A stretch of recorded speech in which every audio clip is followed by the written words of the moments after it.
amis, comment ça va aujourd'hui? On se retrouve après un mois, ou peut-être un mois et demi d'absence. Je suis désolée, j'ai eu quelques petits malencontreusement... bref, un manque de temps, tout simplement. Là, je suis en vacances à l'heure où je vous tourne cette vidéo. Et du coup, je vous tourne l'épisode 6 de Lunarer. Donc, commençons tout de suite. On va commencer tout de suite avec la première histoire qui s'intitule « Ils sont témoins d'étranges actions dans leur maison ». En Tchécoslovaquie, bon bref, je vous le mets juste là parce que j'ai du mal à le prononcer. Un couple d'Autrichiens expatriés sont témoins de nombreuses actions un peu bizarres à leur domicile. Les lumières s'allument, s'éteignent, toutes seules d'ailleurs. Le téléphone sonne, mais personne au bout du fil. Il y a des objets qui disparaissent. Ces phénomènes durent des mois entiers, jusqu'au jour où on retrouve le corps des deux amants. Ils ont été assassinés par une bande d'agresseurs. Il s'avère que le groupe d'agresseurs était un groupe d'adolescents composé à majorité de 15 ans. Vous vous rendez compte ? Des tueurs de 15 ans. Cette histoire a inspiré le film français Il. Toutefois, peu de monde sont au courant qu'il s'agit de l'une des histoires vraies les plus terrifiantes.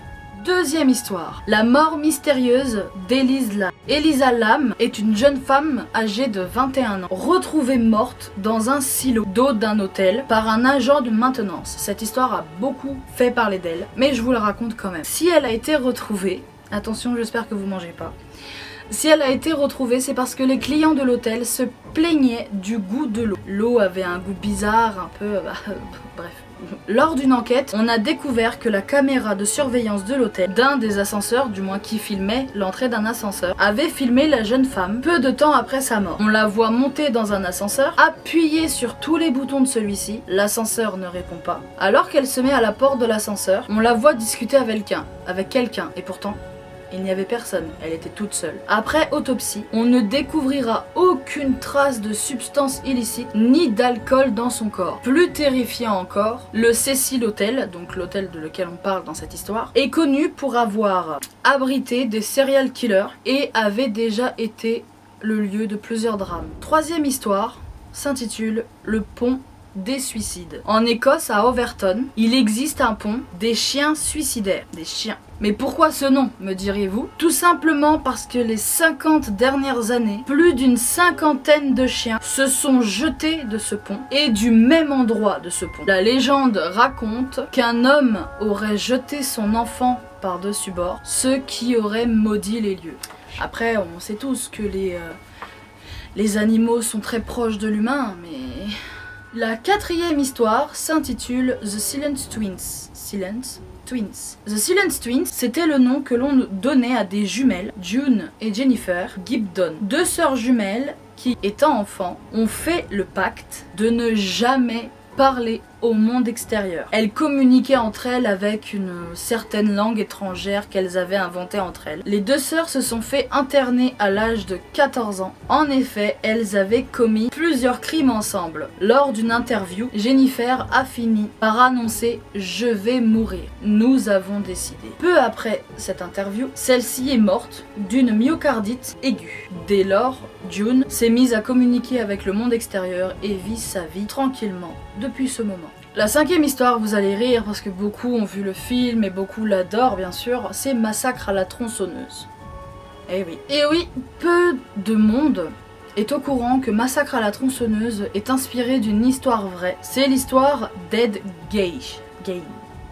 Dead Gain, un jeune homme du Wisconsin, de nature efféminée. Ses camarades de classe passaient leur temps à se moquer de lui. On ne lui connaissait pas d'amis, il était plutôt timide et réservé, renfermé sur lui-même. Le jour où sa mère meurt, c'est une tragédie pour lui. Il ne s'en remettra jamais. Pire encore, il refuse d'admettre sa mort. Il va donc commencer à prononcer des rituels bizarres, des incantations sur sa tombe, puis il va déterrer des cadavres et ôter leur peau pour s'en faire des habits humains. Un jour, Bernice Warden, une femme âgée de 58 ans, disparaît de la même manière qu'avait disparu Mary Hogan, la tenacière d'une caverne de Pine Grove 3 ans plus tôt. Un témoin avait aperçu Ed rôder autour de ce magasin. Les policiers se rendent donc chez lui pour enquêter quoi, c'est des policiers vous me direz. Et en arrivant sur les lieux, ils n'imaginaient pas ce qui les attendait. Ils entrent dans la maison de Ed, ils remarquent des rideaux, des gants, des draps, des abat-jours, mais aussi bien d'autres choses faites en peau humaine. On trouva également des morceaux de cadavres et le corps de Bérénice, pendu par les pieds à une poutre, décapité, éventré et vidé de ses entrailles. La tête de Mary Hogan sera retrouvée dans un sac en papier. Si seulement 2 meurtres lui ont été mis sur le dos, 13 autres femmes avaient été retrouvées de la même manière. Du coup, ils ont été retrouvées mortes quoi. Mais Ed explique qu'il n'avait rien à voir avec les 13 autres. Et Ed a dit qu'il ne faisait que voler des cadavres. C'est sans doute la meilleure ou la pire des histoires vraies terrifiantes.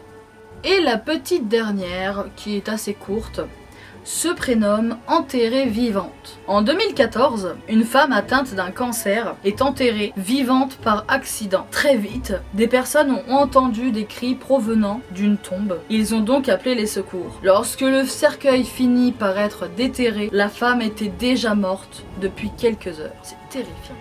Et voilà, le 6e épisode est fini. Dites-moi en commentaire quelle histoire vous préférez ou quel film d'horreur vous a fait vraiment flipper. On se retrouvera peut-être en août pour, c'est sûr même, en août pour un vlog que j'en parle déjà depuis pas mal de temps sur Instagram. Donc un vlog. Vous sur YouTube vous n'êtes pas au courant? Non non non non non non. Ça va changer des Lunareurs. Mais je pense ouvrir une nouvelle catégorie du coup parce qu'il y a les Lunareurs, il y a les délires de Luna, voilà. Je pense ouvrir une autre catégorie. Et puis ça se termine là. En tout cas j'espère que vous avez apprécié la vidéo. N'hésitez pas à vous abonner, c'est gratuit. À lâcher un petit like, à me dire vos impressions en vidéo. Et puis on se retrouvera très prochainement pour un nouvel épisode. Bye!